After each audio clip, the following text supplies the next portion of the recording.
Welcome to The Technology Pill, a podcast that looks at how technology is reshaping our lives every day and exploring the different ways that governments and companies use tech to increase their power.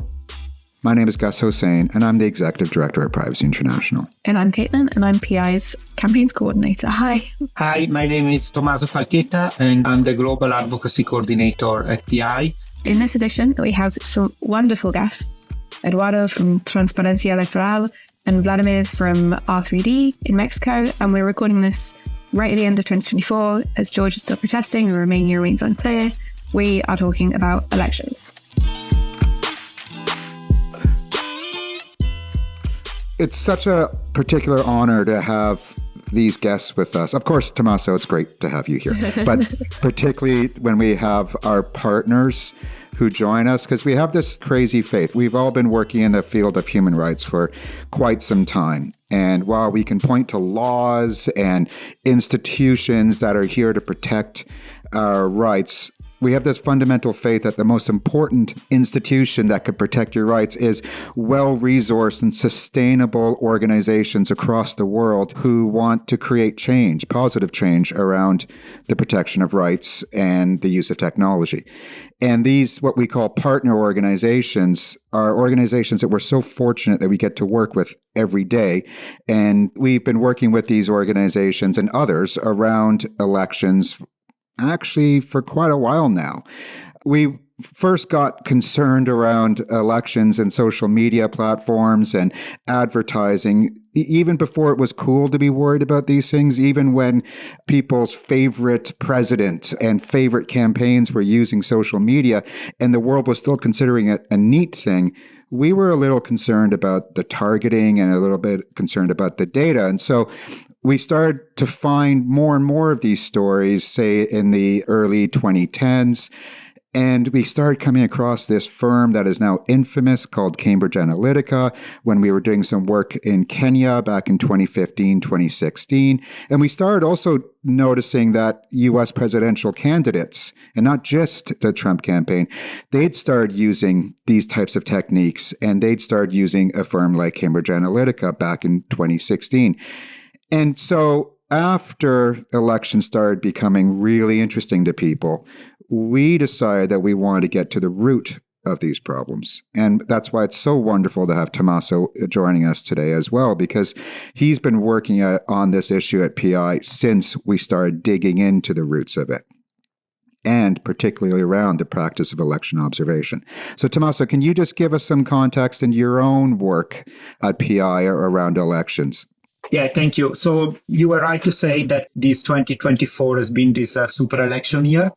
And I was just reading recently that at least half of the world population was meant to go to the polls in more than 70 countries around the world. And we are really talking about countries from every region, which I think is a good thing to have elections spreading and so spreading of democracy.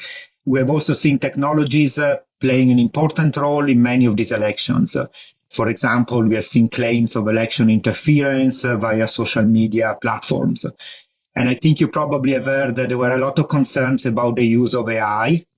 To be honest, from my personal observation, I haven't seen these doom scenarios of sort of AI-generated content like fake videos acting so significant in elections so far.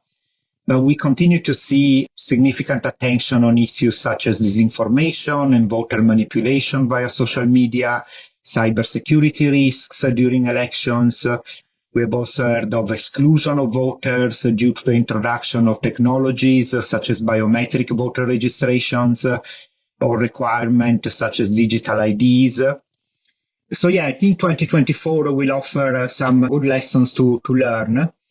And to be honest, as this podcast comes out in 2025, it's going to be quite a busy year for election too. Oh, no.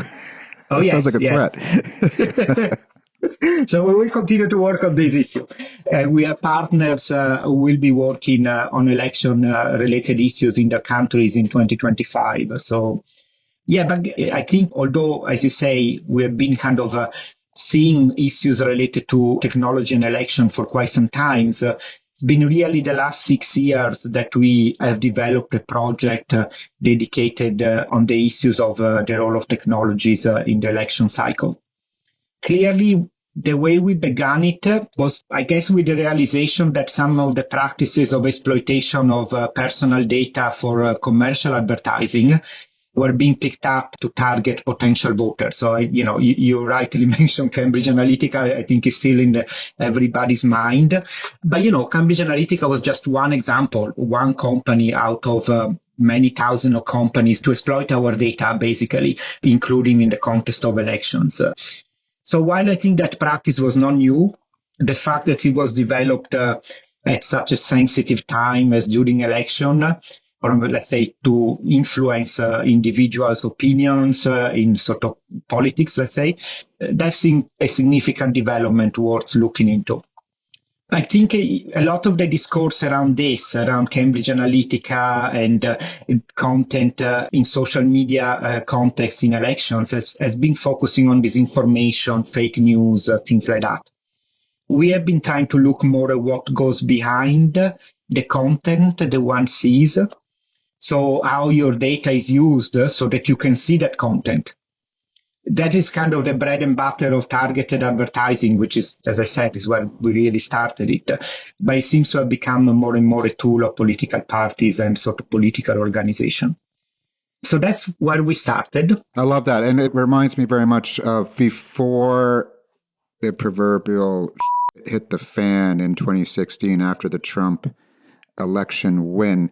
I remember a senior executive at Facebook posting about how the Trump administration had made such brilliant use of their targeting techniques and how it was all set up for this to happen. And that was before the Cambridge Analytica story really popped, which is a different aspect of the use of data on Facebook.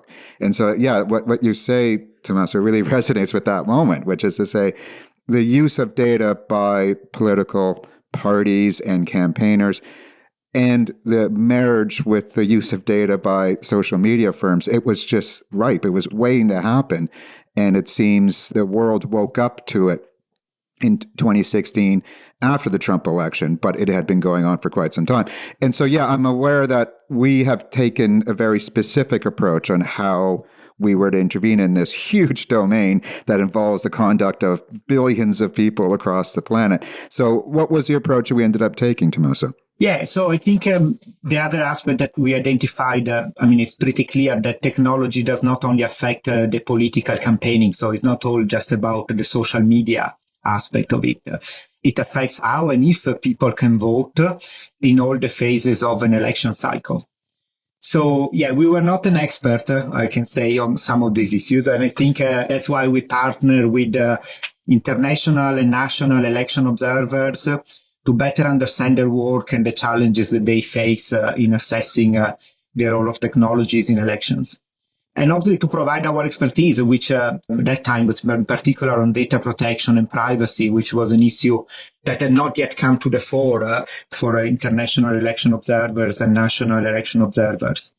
So, for example, during the Kenya presidential election in August 2022, PI traveled to Nairobi to collaborate with the Carter Center, which is an international observer organization based in the US, but operating sort of globally. And we participated in their pre-election assessment, particularly to identify issues around electronic voter registration, data protection concerns, and issues around that. And more recently, we have partnered with some national organizations, like, the two guests you're going to hear from, to support their work. So that's basically where we are now, working very closely with international and national election observers to support their capacity to assess the role of technology in the election cycle. So how do we work with election observers?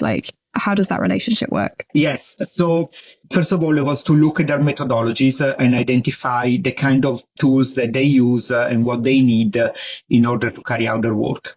We then developed our checklist, which is called a checklist on the election cycle, on technology, data, and election. Last year, we published our second edition of the checklist so that we could reflect some of the developments and the lessons we have learned in our work with election observers. we wanted to make it useful for them. So it is framed and formatted in a way that is more familiar with the way election observation works. It looks at national legislation. It looks at the role of election management bodies, something that you're going to hear some of our speakers talking about, because they are the bodies responsible for running the elections in a country. It looks at how voters register is set up, what data it contains, and how that data is shared, how voters' identity is verified on election day. So, we're going to talk a lot about biometric voter registration and voter identification, which are issues of concern sometimes. It then looks at the role of political parties and other political actors, how they use the data to target potential voters with political messages, how compliant they are with the data protection principles.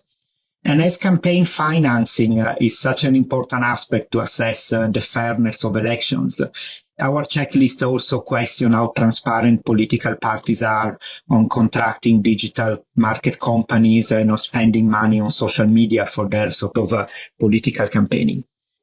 And finally, it looks at the role of private companies. I think we already spoken about the social media companies and the role that they have in profiling potential voters, etc. But we're also trying to look at the role of tech companies in providing products and services for the running of election. So these are not necessarily companies well known to the general public like Meta or Google. They are companies that provide, for example, electronic voter registration kits or voter verification for polling stations, etc. So looking at how the technology is introduced by private companies to sort of provide a public service.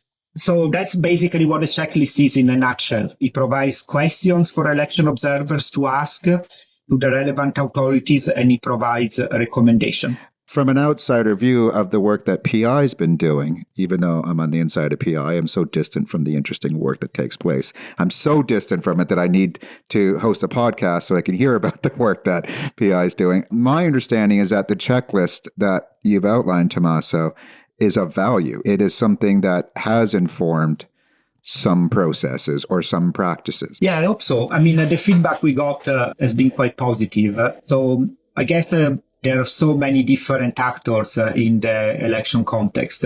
So we engage mostly with international election observers, like the Carter Center I mentioned, and with national election observers. And, the messages that we put in our checklist, we are trying to see how they can incorporate in their own methodologies, because I think at the end, that would be the most effective way for us to have an impact on that. And yeah, so far it seems like they're picking up on those issues and they keep asking for some of our expertise in some of these areas. Cool. And so without further ado, let's hear the experiences of our partners.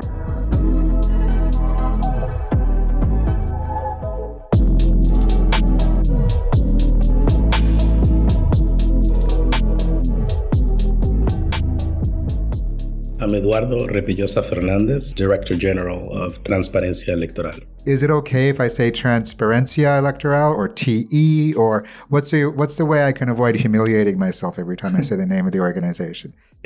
No, absolutely. We're actually kind of starting to introduce ourselves as Electoral Transparency Foundation. Oh, cool. Internationally. That would be fine. Electoral Transparency Foundation, that would be great. That's great.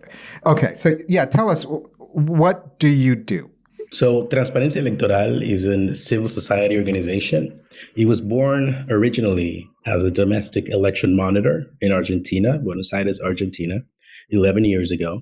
And originally it was to improve electoral system in Argentina. In fact, it was founded by several professors of the University of Buenos Aires, which is a top university in Argentina. And what happened was it just kept being invited to certain elections abroad, first here in Latin America. And it naturally started evolving into an international CSO, so an international civil society organization. A lot of people starting to get involved, other professors, other experts. And so we started to be that organization of civil society that started to fit into that ecosystem of organizations that do election observation. Here in Latin America, there's a big tradition of election observation. He's a very well-respected figure. Usually in the global north, there's not that much election observation for their elections. It's usually seen as a tool to validate elections in the global south. So in those democracies that are the result of those three waves of democratization, elections that needed to be watched and observed. First, it was just election day. Then it started to evolve into pre-election phase, election day, post-election phase. And here in Latin America, there's, as I say, there's a big tradition for that. And so there's a lot of organizations that do election observation here. Most of them are, well, of course, the European Union sends a lot of missions.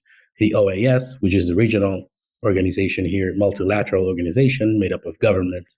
There's also organizations that are made up of election authorities, like Uniore and NAMEA. So those are made up of former and current election authorities. And so Transparencia Electoral was the first civil society organization, independent civil society organization that did this work, started to do this work in the region. So as such, we kind of filled a void that was there. As we were a domestic election monitor organization first, we kind of have a soft spot for domestic election monitors elsewhere. So we do have a very good relationship with domestic election monitors in all of these countries, because at some point we were their peer. In fact, we're actually part of the global network for domestic election monitors, even though we're not a domestic election monitor per se anymore. But it has helped us keep that connection alive with domestic election monitors here in the region and elsewhere. And so we're very close to their work. So when we go to any observation mission, we're pretty much the only organization that really connects with them and say, how has it been? Have you been able to accredit everybody to observe the election? They're constantly on the ground because they're based out of these countries. So we asked them, how was the pre-election phase? How was election phase? How was the post-election phase of the previous election? And of course, which is a very big plus, they're involved in the forming of legislation, election legislation. So they're involved in the process of making new laws that govern the elections there. It's good to have a good relationship with them. We tend to support them in any way we can through capacity building programs. And of course, it's something, it's just that connection we like to keep alive. So that's what we are right now. We do election observation internationally as a civil society organization, which is something hard to find. Okay. And before we get to hearing about some of the work you've been doing specifically in the last period, I just want to understand from your perspective why the role of technology has come to play a larger role in your work. Well, come 2016, we realized that there was a trend in the implementation of technology in elections. Pretty much every country in the region implements some kind of technology for one part of the process. There are some election authorities that do it to a certain extent. Like, for example, the Brazilian elections are perhaps one of the most technified elections in the world. Really? But for example, there's also Chile, who likes to do things on paper and they don't want to involve any kind of technology in any part of the process at all, even though they've had to do it eventually just to provide faster results in certain aspects of the administration of elections that are just pretty much demanded by society, which led us to create this initiative that we call Demo Tech, which is basically a space where we promote the conversation around technology implemented in elections. And so the objective that we pursue through that initiative is we want to promote the conversation around the responsible implementation of technology in democratic elections. So emphasis in the responsibly and the democratic, right? Because technology can be used for a lot of purposes, right? So so one of the things that we kind of emphasize is that technology needs to be implemented responsibly, right? It needs to follow certain best practices. Like, for example, start with a sample, perhaps start with 1%, 2% of registered voters, and also really mark certain themes. Like, for example, if it's developed by the state, if it's publicly owned, then you have to follow certain guidelines. And if it's provided by a private company, here in Latin America, for example, it's Smartmatic and Indra are like the biggest players. You need to follow a certain set of guidelines as well, because you can't really offset all of the responsibility into a third-party vendor. So those are the things that we kind of tend to promote through that initiative, and we follow through that initiative, because if not implemented responsibly, technology can have a very bad impact on elections, and it can be everlasting, because building trust in the election is extremely difficult, but destroying it is very easy. So if you are implementing technology, you need to first build trust around the system. So one of the things that you do that is doing it progressively, right? And also opening the process up to the people, right? So for everybody to scrutinize, you need to be able to open the source code, or you need to be able to make the process through which you hire the third party company, in the case that you do it, you need to make it as transparent as possible. And we tend to involve everybody in the conversation. So we invite CSOs, we invite election authorities, we invite the companies. So in fact, we do some kind of election tech fairs. We haven't done it in about 4 years. It was the last time that we did it. The pandemic got in the way. But that was like the way that we had to promote these conversations. And there's also other organizations that do this kind of thing, because we thought it was important to make it clear that just you can't really wing it when it comes to implementing technology in elections. And so that initiative evolved initially from that. And then we started looking into technology that was also implemented by authoritarian regimes elsewhere. Wow. Like, for example, in Venezuela, they use a system that is provided by the Chinese to exert some kind of a social control of the population. And they use that for the election as well. And that is the kind of thing that we believe we should be warned about. And it's one of the things that democratic systems also should look at, right? What is the origin of the technology that we're using? And what protocols and what guidelines does it follow to make sure that all the rights of all the people are protected? And you've had a quiet year, right? When they talk about the 2024 as a year of elections, you just figured this is the year that we get to take it very quiet and slow, and maybe do strategic planning and other. No, so you've had a hell of a year in this year of elections, I imagine. That is correct. Yeah, here in Latin America, there's been a number of elections, and also we are starting to set foot in the United States as well. We sent an election observation team to the primaries in the county of Los Angeles, which is the biggest county in the United States. There's around 7 million voters there, which any small country in Latin America has. So it's like organizing an election in a small country, really, organizing the elections in LA. So it was very interesting for us to follow that particular process. And then after that, we went to El Salvador, which is where a new technology was being implemented to allow citizens abroad to be able to vote for the first time. We believe that's a right that nationals living abroad have. So they should not need to go to a mission, a diplomatic mission like an embassy or a consulate to be able to vote in person only. We think that it's important for people to have options like mail-in voting, et cetera, right? But these things also need to be implemented responsibly. So we were really interested in seeing how this was implemented, whether it was implemented following best practices, et cetera. So that's why El Salvador was a very interesting election for us. And then there's also... I think you've been to Paraguay? We were in Paraguay, but there was no election there. We went to the OAS General Assembly. Oh, I see. But we were in Mexico as well in June for the general election there, the biggest election in history. It seems as though Mexico every 2 years has its biggest election ever because they just keep including categories and they just keep adding some more local elections into the mix for the same day. There's more than 100 million eligible voters. Wow. So it's always the biggest election they have. So it's kind of a joke at this point that every election is the biggest election in history. This one in particular was very interesting as well because they also implemented voting technology to allow nationals living abroad to be able to vote. And it was one of the things that we, in this particular case, we didn't focus that much on that just because we had a very big mission on the ground. We visited 10 states out of the 32 states that Mexico has. A little bit of a security concern there. There was a lot of violence in that election. So there were some states that we chose not to go to, even though we were following the election very closely because we have agreements in place with the local election authorities there. But the Mexican election was a very challenging one to follow in that sense, just because there were a lot of things going on. And then, of course, came Georgia. Yeah, I'm fascinated with what happened in Georgia and what your experiences were. So you didn't do Moldova, so no referendums, but these are national elections instead, right? That is correct. We sent a very small delegation to Georgia, and the purpose this particular time was to evaluate the technological solutions that were implemented, because for the first time, 90% of voters had to use some kind of technology to issue their vote.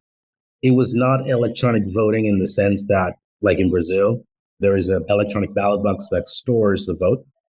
But in this particular case, it was an optical scanner, very much like the one they use in Montgomery County in the United States in Maryland, where you have a BMD, a ballot marking device, and then you place that ballot in an optical scanner. And so the scanner reads the ballot.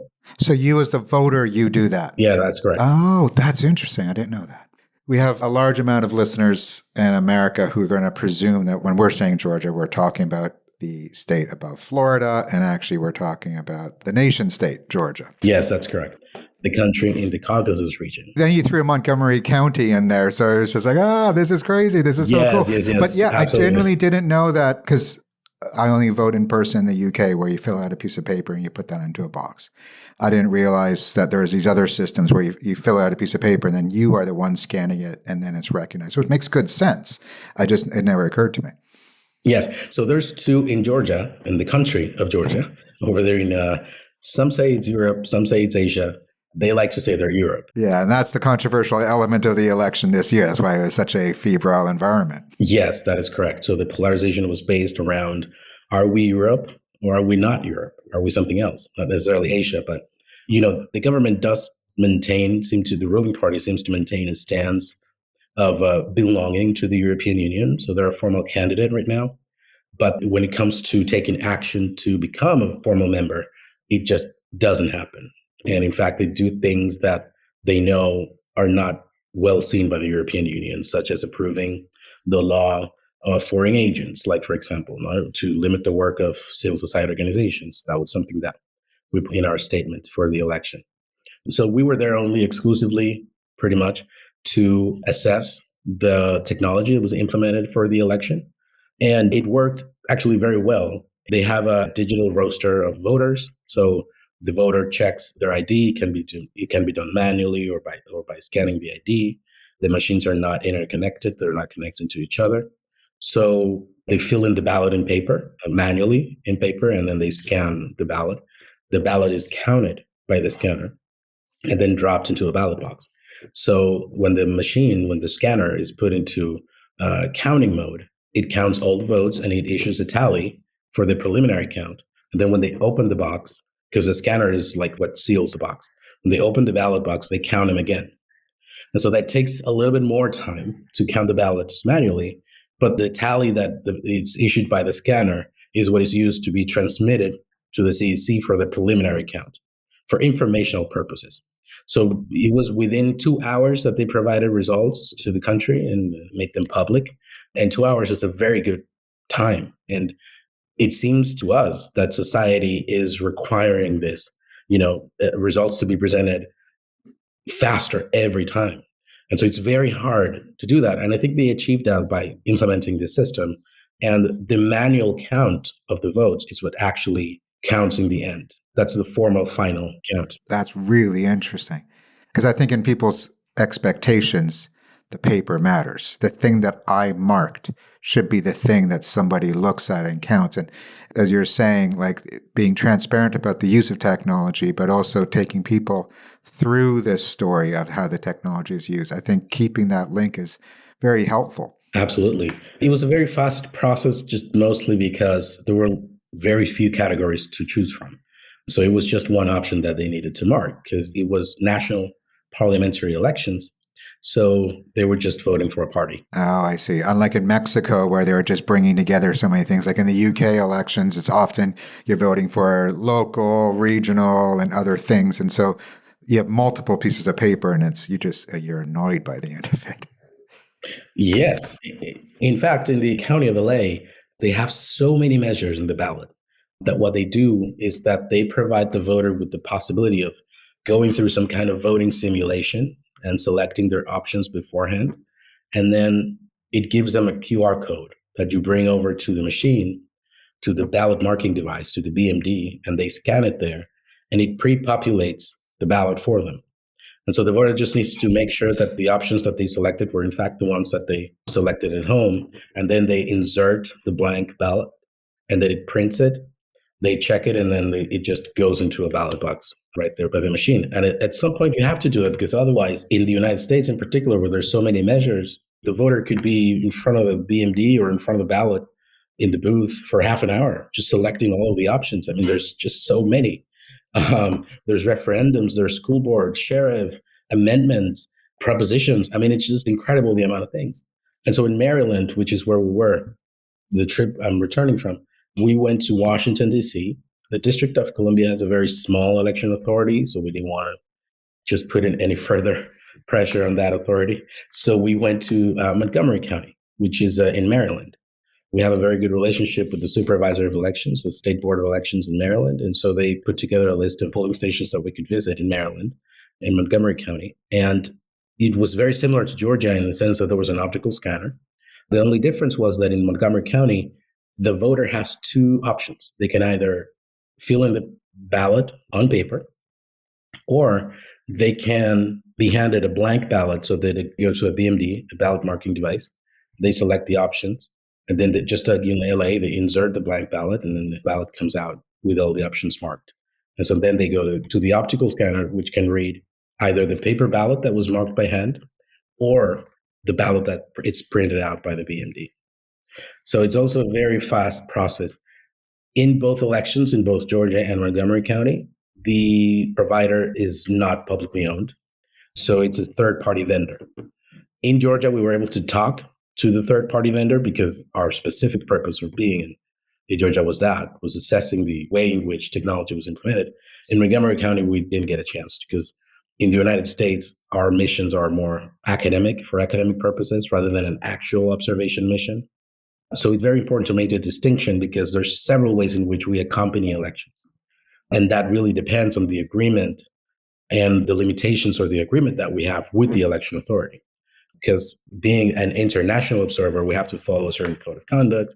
We do get limitations to what we can do.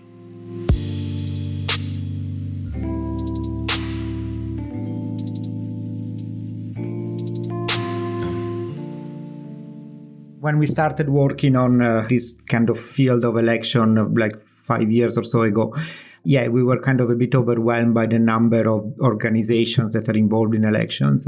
But also what we found was maybe there was a lack of understanding of some of the technologies being introduced and some of like the data protection standards that should be applicable there as one of the reasons why we developed the checklist. And I know your organization does some kind of training to electoral monitors and election observations.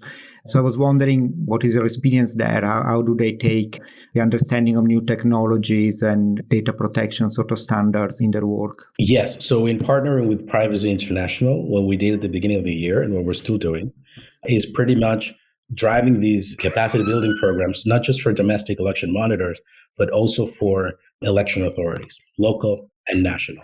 These are virtual encounters where we essentially promote the conversation around, because this is not even a part of their conversation right now. And it's very important, I think, for observers, domestic and international, to be able to incorporate these things into their checklist, so to speak, when they observe elections. Sometimes the issue or the challenge is that observers, domestic and international, they just have a limited amount of resources, and they're very traditional in the way that they observe elections. So sometimes they only have one expert for the technology part of things, but technology is incremental. It's starting to be part of so many processes in the administration of elections that we think it's the job of the observer, not just domestic, but also international, to be able to understand the technology that is being deployed and the possible, not just benefits, but risks that it entails. For example, in the case of voter registration, building off from the checklist, Privacy International for data privacy protection, during election cycle, we did provide this checklist for them to be able to just incorporate it into the observation methodology, just because it seems to us like before it was just not a part of the agenda or a part of the conversation at all. And these are things that we do usually understand, or observers usually understand, as voter secrecy or vote secrecy. So the secrecy of the vote needs to be protected. And as such, this principle tends to encompass everything that has to do with data privacy protection. One of the challenges that we have found as well is that the data privacy protection during elections is not necessarily specific to elections, or at least the legislation or the administrative guidelines that these election authorities use are very loose in some way, because they are not seen as a government agency. Like, for example, the executive power, all the agencies that fall within the executive power need to follow certain guidelines to handle the data that they have in their control. Election authorities are usually an independent body from the executive.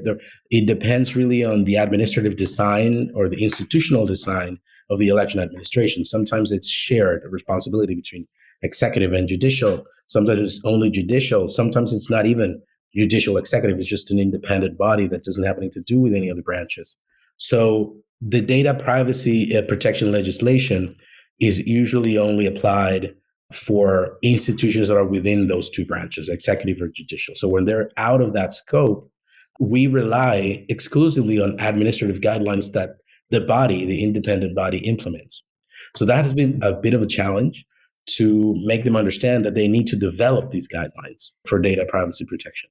And so that's why these capacity building programs are so necessary, because it needs to be part of their conversation. Thanks, Ed. And also in terms of the response you got from international observer organizations, do you see more awareness of sort of data privacy and technologies as they develop their observer missions? We have. Our program, it was exclusively focused on Latin America. But internationally, for example, in Eastern Europe, where the OSCE develops or deploys a lot of international election observation missions. This is the Organization for Security and Cooperation in Europe, OSCE, that traditionally does this in Europe. That is correct. And so their observers are much more aware of this kind of thing than observers in Latin America, because the approach in Latin America for observers is way more traditional. But in Europe and in the United States, because the OSCE also, I think it was the 10th time in a row that they have deployed election observation missions in the United States, the only organization pretty much that does that. They're very much aware of how technology impacts elections and how it impacts data privacy. So they're very much aware of the kind of practices, the best practices that need to be followed to protect vote secrecy, so the secrecy of the vote. When the voter list or the voter roster and the scans are both electronic, how are you able to kind of destroy the pattern that could be used to perhaps determine, who voted for who? So those are questions that are usually asked by the observers in these elections in the global north. Now in Latin America, it's been a little bit harder to make the observer understand, both domestic and international, that they need to develop capacities to assess the technology that is being implemented, particularly the quality of the data privacy protection guidelines that are implemented by the election authority.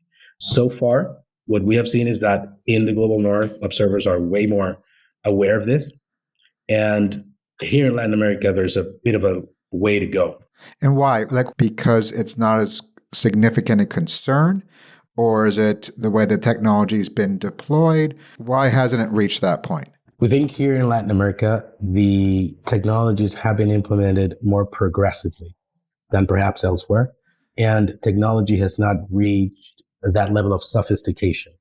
So it seems that there's a lot of paper still involved in the election, enough for the observer to just know whether data privacy is being protected or the secrecy of the vote is being protected, without going too deep into the election system that is being deployed.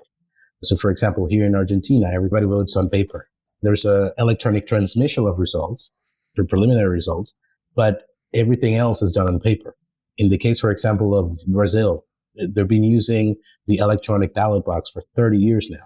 Nobody doubts the electronic ballot box in Brazil, even though it doesn't even have a paper trail. And that's when it becomes so obvious that trust in elections, it's not necessarily about the technological knowledge that we could have of the electoral system. It's sometimes part of a tradition, of a long-standing tradition of voting on paper or voting on through the electronic ballot box.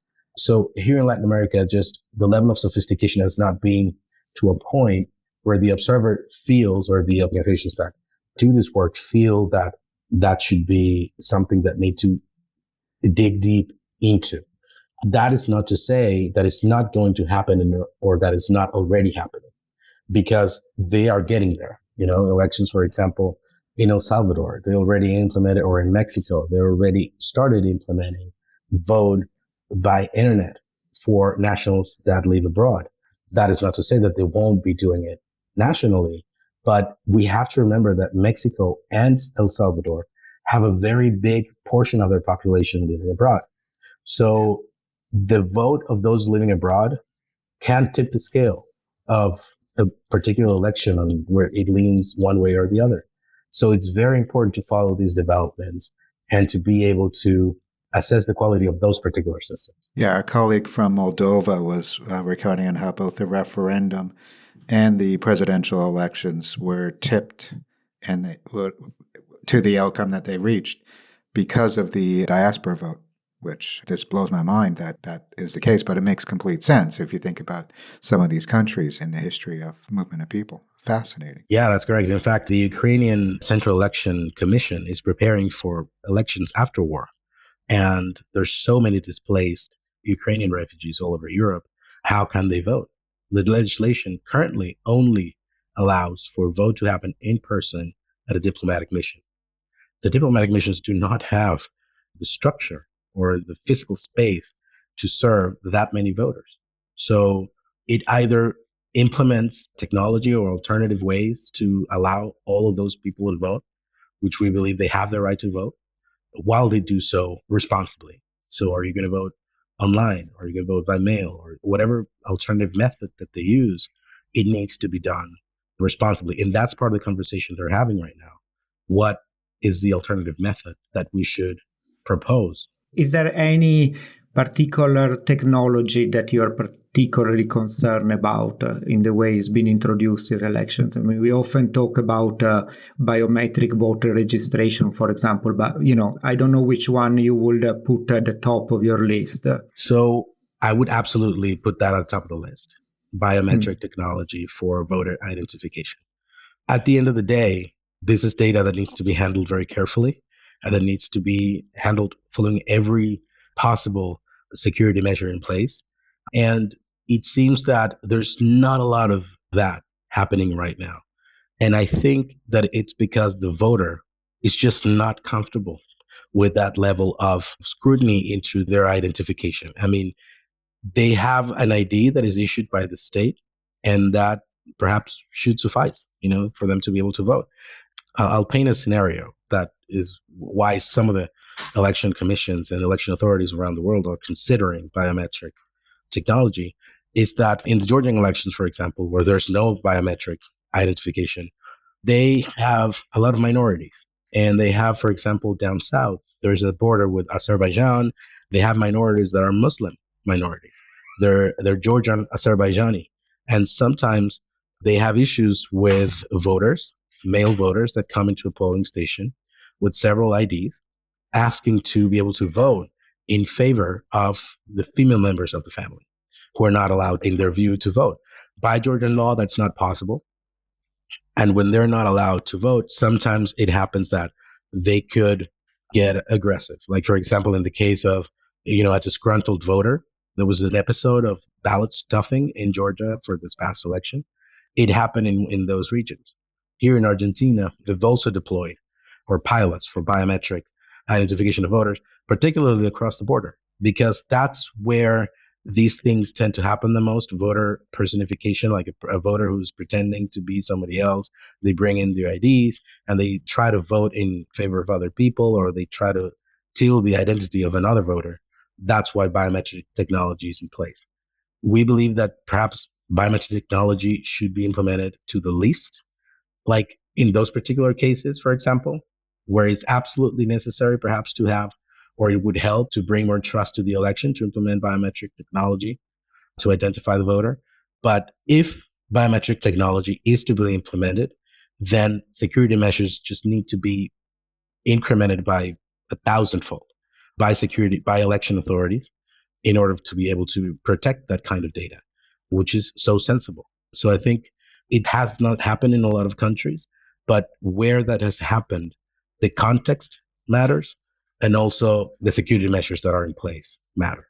You sound like you have the coolest job. You get to travel around the world. You get to be terribly important at terribly important times in countries' modern histories. And you're also helping provide a safe space for people to do one of the most important duties we have in democratic societies. Why do you exhaust yourself so much, especially in a year, 2024, the year of elections? You must be exhausted having gone and done this. What gets you up every day jumping towards the next election? Because I can say, being a dual British and American in 2024, I'm tired of elections now. But I'm sure you're looking at the schedule. Where are you going next? What drives you to make sure that this works and continues to work? Well, I'm Venezuelan. And so for me, when I go to these countries, I experience some healthy kind of jealousy that people are able to vote and to translate that into actual change, or perhaps that they're able to express themselves through vote. I know that there's a lot of doubt in some election processes, in some elections. In this particular case, we didn't see that as much in all of the countries that we went to. But what drives us, what drives me, is to make sure that elections continue to be the way through which we choose our governments, because there's just no other way. And as long as elections are the only way for us to be able to elect our governments, these elections need to be improved. And so our work is to improve elections. That's really what we do: improve trust in elections, improve trust in election authorities. And for that, there's a lot of work to be done. And traveling through all of these countries, the shared experiences, just the way that you see how things happen in Georgia, or how they happen in the United States, or how they happen in El Salvador. There's so many traditions and so many different contexts, but there's always something that binds all of the experiences together when it comes to elections. And that's the common point that we need to take into account when we want to be able to take the best from each experience and just make elections as trustworthy and as safe as possible. So that's what drives us, to keep elections and democracy alive. That's beautiful. Wow. That was a great ending. Look, thanks to all of you for all the work you've done. And it's an honor to be able to talk to you. And it's a pleasure to be able to do this work with you. No, likewise.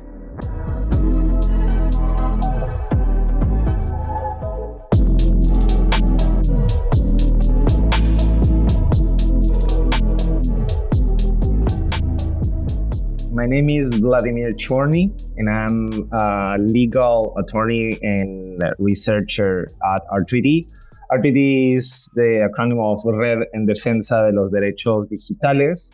We are a non-governmental organization working in Mexico, but we also have regional and international overlapping agendas with respect to what we do. We focus on digital rights and the way they interact in the internet. So we have been working for some years, almost 10 years, on freedom of expression, the right to privacy, access to information, elections, surveillance. We have a twofold approach to all these issues. One that is related to the legal framework in Mexico and the reforms and struggles that we are doing there for the guarantee and respect of human rights in the digital environment, but also with a advocacy focus and a cultural approach for the raising of awareness of the public there in Mexico. So we work a lot with our communicational team, and we have this idea that everything we do must be understood by everyone. So we have an awesome team that creates graphic designs, images, and audiovisual support for our work that is amazing. And that's basically what we do. We have a general approach to these issues, but we have obviously a focused approach on elections, on the military, because there in Mexico we have like a militarized state where the army is super strong, and then we have to be very cautious about that. We have a lot of spyware being used in the last years against journalists, political opposition, and even human rights defenders. So we have a focused approach on different issues that we believe that are important in the Mexican context. First of all, let me just say it's an absolute honor and pleasure to have you on the podcast. And R3D is one of the most impressive organizations I've ever come across. I'm saying not just in digital rights, not just in Mexico. I just mean generally, like the rise of R3D and the way you've taken on such huge issues and made them of international relevance is just extraordinary. And equally, I think the last year has, while it's been the year of elections, it feels like the Mexican elections did capture a lot of the world's attentions. And so while I do want you to give us a little bit of the context around the elections, I still want to dig to understand, of all the pressing issues in Mexico and the pressing issues involving technology and human rights, of which R3D was essential in always identifying, why are you working on elections? Well, first of all, thank you very much. It is an honor to be sharing this moment with you also, and we are really grateful for your kind words. We believe that human rights, not only in the digital sphere, but specifically now, by this modern moment, we think they are at stake increasingly now, because we believe that politicians and another political subjects have realized that they are really important to control information, to concentrate power, and in recent years to win elections. So because of that, we believe that there are a lot of interest in subjecting human rights to an authoritarian logic. And Mexico is one of the very best cases to see that, because there's a lot of economic power in Mexico. Mexico is an electoral democracy where you have supposedly left-wing party that tries to rule in a democratic way. On the other hand, what you have there is all the techniques that can damage and affect human rights on the internet, and a lot of problems that are typically of the modern democracies, and that, at least for us, must be solved if we want democracies to prevail. So in Mexico, you have disinformation, polarization, authoritarian control of technologies, breaching of the right of privacy through surveillance and the using of spyware. This is maybe not deployed directly by the government, but we consider that the government is involved, especially with the military and the army, and that they work really closely to affect many digital rights of many people. And when the elections come, especially this year that we had the super electoral year where the presidency was being competed, and when a lot of electoral positions were competed also, that was intensified a lot. So yeah, I think that Mexico is really good because it has a lot of problems. I mean, it is an amazing case of study because we have a lot of problems there that many people and many places can be related with. Yeah. So yeah, that's a great opportunity to actually tell us about the election this year in Mexico. Before you get to talking about the work that you did on it, I think people who are listening to this podcast who have had their own elections this year, give them the chance to relate. Give them the chance to say, yeah, we had that too. Or, oh my gosh, Mexico had that to a degree that we didn't even think was possible. So tell us, just give us a general picture of how the election went this year. Well, all the Congress was to be renewed. So you have a lot of positions there, but we have also local elections. I don't remember the numbers, but this was the first time that we had so many electoral positions at stake. But that was not only the thing, because the last government, the government of Andrés Manuel López Obrador, was the first, so to speak, leftist government in the last decades in Mexico. So there was this discussion on how the government was doing. And even when you had a lot of approval for that government, the strategy of Andrés Manuel López Obrador, especially on the internet and on a communication scheme, was to polarize and disinform people. So, for example, since 2018, Andrés Manuel López Obrador started something that was called the Mañaneras, that was a morning press conference where he tried to answer to journalists and to address the general public agenda. Since the very beginning, as a human rights organization, journalists, and the media started criticizing some issues related to especially the violation of human rights from the army. So you had extrajudicial executions from the military, disappearances of person, mass killings that are problems that are related to the drug cartels here in Mexico and the intervention of the military on those. The government started to close. It was like, even when they on the surface said that they were very welcome to criticism and to be held account.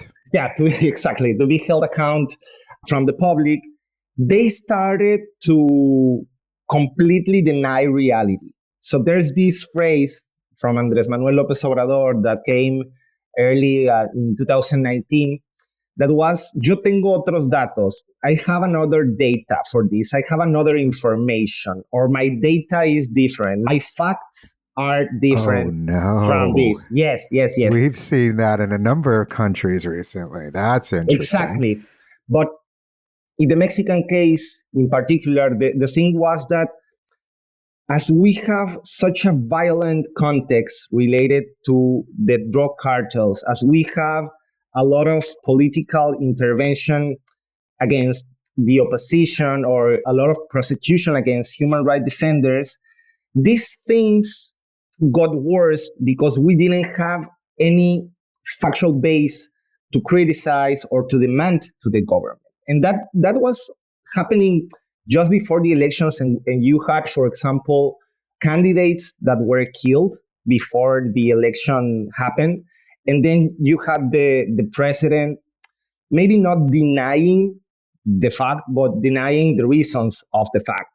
Or you have political leaders from the opposition being spied. So we had this investigation that is called Ejército Espía, that will be the army spying, something like that, where we got all this information and we have documented cases of political leaders from the opposition being spied by the army, journalists that were critical to the government being spied, human rights defenders, and in many cases, human rights defenders that were directly harassed by the army, and in some cases, some of them that had to flee from the country, and some of them that were participating in social struggles where people was killed. Oh, God. On that context, if you are barred from accountability, it is like if there was only one party playing the democracy game. So we arrived the elections that way, right? So, I mean, we followed the elections and we were working with different organizations. And we thought, even when we have all these problems, let's try to focus on something that has been more and more common as what we read as a legitimate intent, at least at the beginning, from the electoral authorities to counterbalance this disinformation and to counterbalance this information control that the government indeed had. Because this happened, and this has to be said clearly. The government was with the clear intention of manipulating the public debate. And the government used and abused disinformation for its own aims and to win more approval from the public. And since the public management of the government was good in many areas, especially in the social and economic area, this government arrived to the election day with a lot of public approval. So we thought, okay, electoral authorities, and we have two electoral authorities in Mexico, one that is administrative and the other that is judicial. So the electoral that is in charge of organizing and administering the election, that is called the National Electoral Institute or Instituto Nacional Electoral, was getting involved on the public debate in the digital sphere in a way that we discovered, because it was a discovery. I mean, we knew that there were some clear and famous cases where the National Institute was requesting to remove content online, and there was some of them that were super clear because they were part of the mañaneras, of these press conferences the president held. And on those cases, we were seeing that they use this legal tool, that is the precautionary measures they have, and that they can issue even when they are not gathered in the General Council. I mean, this institution is conformed from 11 electoral officers that have the power to issue binding decisions. But in this case, there is one commission, one small commission, because the institute works in different commissions, that has the power to issue precautionary measures that are related with freedom of expression and the accomplishment of some electoral rules.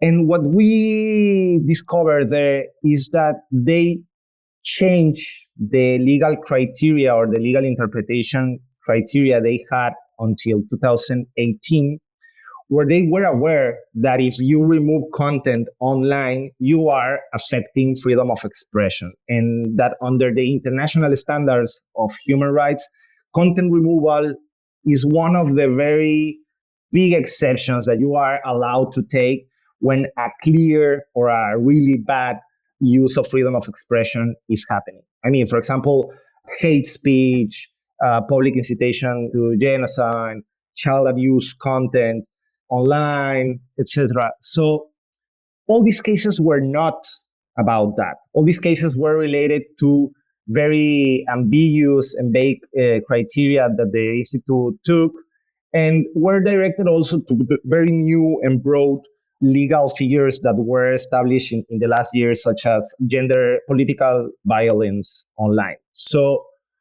I mean, the problem that we saw there is that those decisions were not judicial decisions. So that wasn't in the breach of it was this subcommittee type of body that was doing it. Interesting. And that they were doing, I mean, the nature, this is very legal and boring, but the nature of a precautionary measure is that you decide to take an action without or before knowing the merits of what you consider that the damage can be happening. So I'm not saying that this expression online is damaging any right of other person, but this could be the case.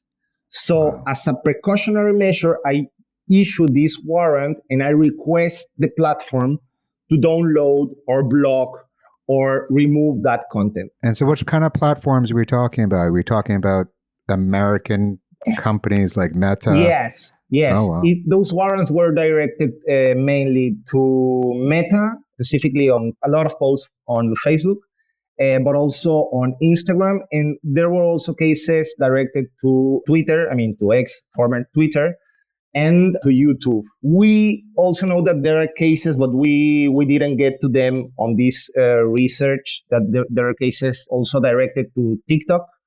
Basically, all the main platforms, And so your report, which I'm going to mispronounce it because I'm horrible at speaking other languages, even though I try all the time. Transparencia Electoral was your report. And that's right. I'm curious, well, how did the authorities identify content that needed to be precautionarily removed? Was it account-based? Were they doing general surveillance of all discussion rooms? Because Instagram is a little trickier to monitor because of the nature of the content compared to, Twitter X, where you can just do searches. Like, did you find out, were they targeting specifics or how was that done? Yes, that's very interesting because there's where the political trick is, right? Because the process that habilitates or that allows the commission to act on the precautionary measures must be started by a political party or a candidate or another legally recognized subject on the electoral law.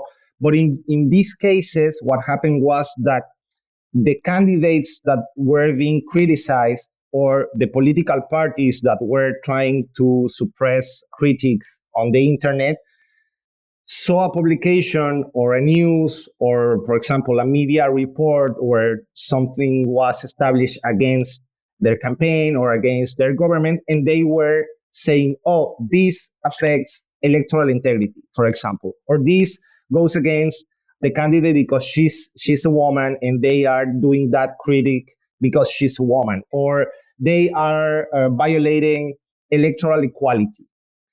Concepts that are, by definition, illegitimate restrictions to freedom of expression because they cannot pass the test that is established, at least in the inter-American system, where the prohibition of prior censorship is the rule. So if you use precautionary measures to block content, what you are doing is overcoming or suppressing the requisite of having a judicial decision that determines that that is illegal content. So you have to block it. So the process was established on the interest of a political party, candidate, or a politician that wanted some critic to stop. So they sent this letter to the Commission of the Electoral Institute, and the Institute said, oh, here there could be harm. So let's issue this request to the platform and block that content because this could be against, I don't know, the reputation of that person or against the integrity because of the gender, political violence, or et cetera, et cetera, et cetera. And are we talking about a few cases or are we talking about a large number? A large number. We in Mexico, this is about to end because there are a lot of reforms here in Mexico that the new government is passing, and the transparency laws and the transparency system here in Mexico that is really strong and that was really helpful for all these investigations is getting to an end because the government is abolishing all the autonomous organs and the judicial system. That is a reality. But we got that information through that robust transparency laws that we have. So we have a legal tool that is called access to information solicitation. So we did a lot of them, requesting all the communications between the government, the institute, and the platforms, and all the responses. Nice. So it was like dropping this net to see what we got.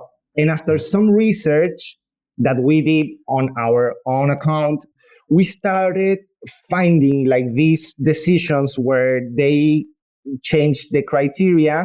And we said, because obviously the answer of the authorities and the answer of the National Institute, after the request of the Transparency Institute, the INAI, the Instituto de Acceso a la Información, Access to Information Institute here in Mexico, the electoral authority was like, no, we didn't request anything. No, we haven't requested for that. No, we don't. So that was obviously against the law. I mean, those were false responses. And as we have the chance to contest that response, we said, but hey, we found these cases that you are saying that they don't exist in your own page. How come we did find them and you are saying that you are not doing this? So there's a contradiction there. The cover up is the second crime. Yes, our legal strategy was like to be very precise on what we were finding and like to trying to show that contradiction. So we contest that decision and we won the case at the Access to Information Institute.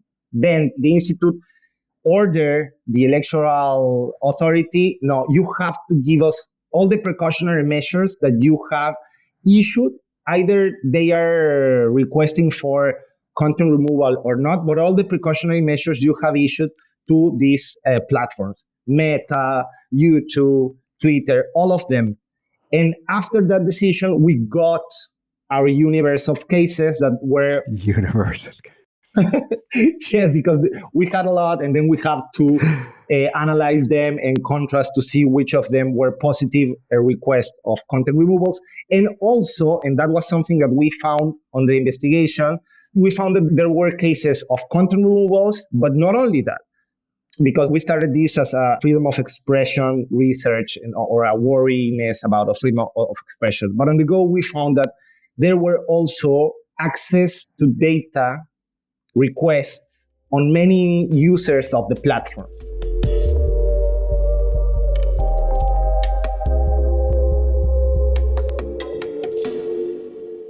I think Censura Electoral has a lot of information in relation to the right to freedom of expression, but I think you've also found details about the safeguards on data protection and privacy seems to have been flouted during this process. And I'm interested to hear what are your thoughts around that, particularly because in our work, we often use electoral management bodies such as the National Electoral Institute in Mexico as a sort of interlocutors to whom we try to kind of push for upholding human rights standards, trying to understand data protection, etc. And it seems like in your case, it actually went the other way. I would like to hear what your thoughts are about that. It is indeed, as you say, it is not that was just luck that we found those cases, because we had information. I mean, this is the common case in Mexico, and at least from what I know from other researchers that work on these issues in other countries, this is also the rule. There's a lot of ignorance in the electoral bodies and as well in the judicial bodies about technology and the very specifics that the use of legal tools have as results on technology. So, for example, they don't get that when they are removing content on the internet, they are doing something similar as if they were prohibiting the emission of a newspaper in some case. I don't know, for example, on the Pentagon Papers case.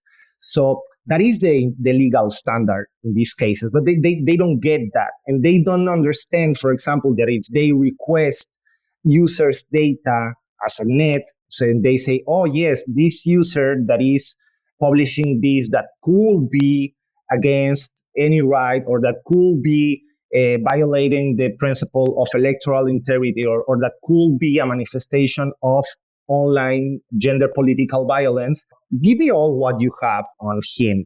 So what we found was that as the other side of the coin of the request on content removals, there was this common trend on the National Electoral Institute request asking for all the personal data the platforms had of those users. In total contravention of the data protections law that we have here, because we have two laws. We have one data protection law for public authorities and one data protection law for the private entities. So in some cases, we found that the platforms pushed back, because that's the term they use for the cases where they say no to the authorities. So they say, no, we cannot give you this information because look, this is personal information that is protected by the laws, and we couldn't give you this. I mean, there are exceptions in the law in Mexico that are mostly related to criminal investigations. But in these cases, none of this was happening. It was the electoral authority that was trying to get this information. And there was no necessity for obtaining that data for any of the actions that the Electoral Institute can do. But they did anyways. So when we received this universe of information, we found a lot of cases where the Institute was requesting all this data. And even in the cases where the platforms pushed back, the Institute insisted. And as none of the platforms want to litigate cases on a jurisdictional matter against the authorities, at the end, they gave that information. And that's the part that we are planning and we are organizing on how to continue the investigation, because we are still missing part of the information. I mean, we have all the requests done by the authorities, and we have some of the responses given by the platforms. But we are missing a lot of responses from the platforms. And we know, because we know some people that know some people that know some people that are within the platforms, that all the platforms answer all their requests. I mean, either if they respond on the positive and they give the information, or they respond saying, no, we cannot give you this information, or look, what you are requesting us is against the law, please try to change your request. They always answer to the authorities. But we don't have that information. I mean, we have like around 30 responses from the platforms. That's what the authority gave to us and said, we have no more responses from the platforms. And we have almost 1,000 precautionary measures that were issued either to content removals or to access to data requests. So from that universe, we're not even close to the 10% of the responses of platforms. And we have requested this to platforms because we are in contact with Meta, not with Twitter anymore. I will always say Twitter, but know that when I say Twitter, I refer to X, but I will keep saying Twitter. But we have good communication with Meta and with communication with YouTube and with TikTok, public policy officers that are working with us in some cases, but they say that they don't have that information, or that they will give us that information, or that they are consulting with their legal teams on if they can give us that information, but they never do. So these cases mixes the problem of the bad use of the legal powers of the authorities with the lack of transparency of internet platforms. One of the dynamics we also try to explore is the relationship between different bodies. So, like, I think the electoral management body in Mexico have a sort of an arrangement with the National Data Protection Authority or something like that. But I was wondering whether you had any insight of what the National Data Protection Authority of Mexico can do, at the very least, to sort of remind the electoral body that they have obligation under the data protection law. Yes. I mean, the thing is that the Data Protection Institute, that is this institute that I told you that we won the case with them, the Access to Information and Data Protection Institute, that is this long, complex name. I mean, they have legal powers for making electoral authorities comply with the data protections law. The thing here is that they have the same problem from the electoral and the judicial authorities with respect to technology and digital rights and the way freedom of expression and the right to privacy should work on the internet. I mean, on the legal standards on how these rights should be protected and respected. So in many of these cases, what we got was they agreed on our arguments on the case, and they say like, yes, give this information. But on the next step where we were claiming that they were violating, for example, the right to privacy on requesting these users' data, or the right of freedom of expression on requesting the content removal, they were silent. I mean, they didn't buy that argument, and they say that they needed more information, or that this was a matter of transparency, and that the obligations of the electoral authorities depended on they giving us this information. But they didn't take the chance, or they didn't go as far as saying this is the legal standard that you should be following. Stop asking for content removals, or stop asking for accessing users' data of the platforms. So they didn't get that far. And we have some cases that are under the judicial power right now that are related to that, but they are stopped because of what is happening in Mexico since the last year and the reform of the judicial system. There's just so much to chew on with this, but it was an extraordinary year of an election. And so it almost feels like the regulator, who has an extraordinary role as Tommaso was saying, is like these bodies are important around elections across the world in order to make sure things go smoothly.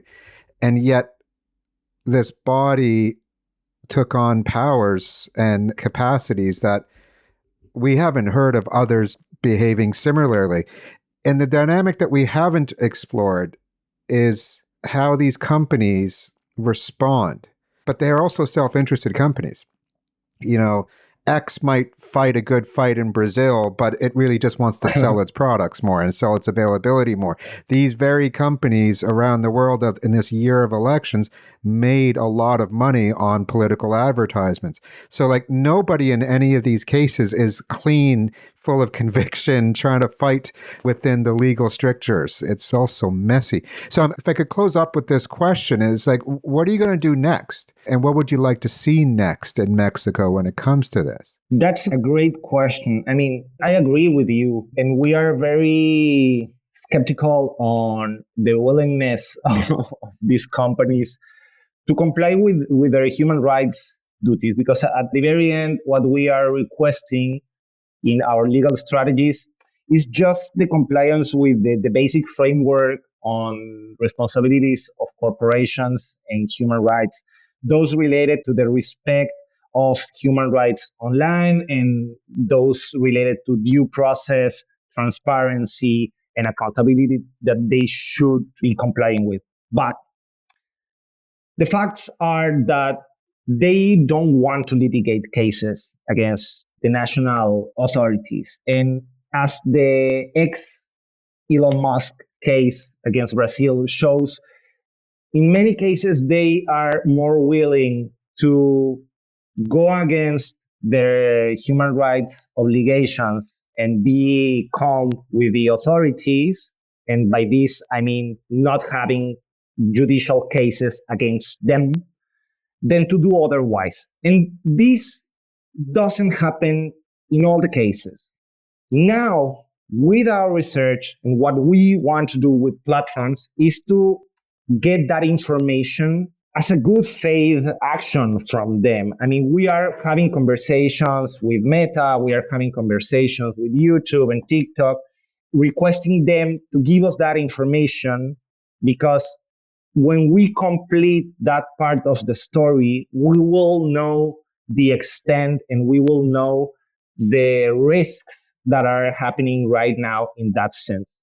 Obviously, what we want to do with that is advocacy and the intention to get to the legislators to create better regulations for platforms, better regulations for the way the electoral authorities intervene the public sphere and the public debate, and to reaffirm or to strengthen the inter-American standards related to freedom of expression, privacy, and the internet, because we have such a good framework that we could be using, and that, at least in this case, in the case of content removal and access to users' data, the electoral authorities knew those standards. I mean, somewhere around 2018, they had this interpretative criteria of respecting freedom of expression online and privacy online, and they changed it. And we know that it is because, technologies and they don't get the risk and etc. But we would like to push on that.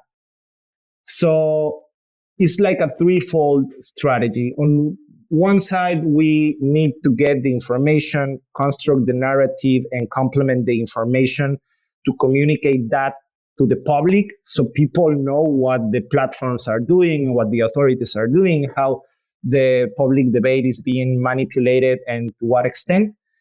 On the second part will be advocacy and reaching with legislators to propose a better legal framework to address these matters. And on the third part, it will be to deepen our research and to produce documents that work on interpretative judicial criteria for legal operators, justices, the electoral authorities, lawyers, and everyone that is interested in how these things work, because there are concrete ways to interpret these standards and there are right answers and wrong answers relating to law and human rights on the digital sphere. So that's what we want to do right now. When you started answering the question, I was getting this dark image of the future, this dark image of like the way governments and regulators and companies will behave in the future. And what I love about your answer and what I love about the work of R3D is that with very concrete interventions in the world, in Mexico and beyond, you're going to set a new standard that's going to not lead to that as dark a world as we were heading to. So thank you so much for your time.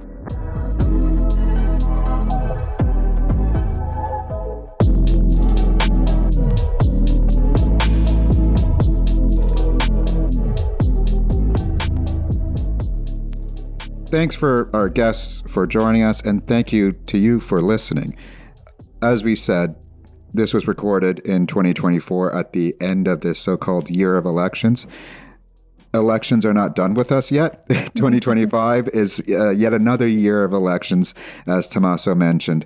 And watch this space, because there's going to be more interesting work and more interesting partners who are going to be able to report back on what is going on in their contexts and what needs to change. So again, thank you for listening. You can sign up to be the first to learn more about our work at pvcy.org/podsignup.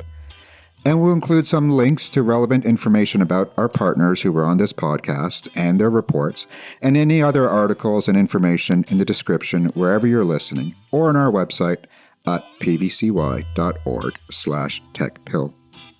Don't forget to rate and subscribe to the podcast on whichever platform you use. Music courtesy of Sepia. This podcast was produced by Max Burnell for Privacy International.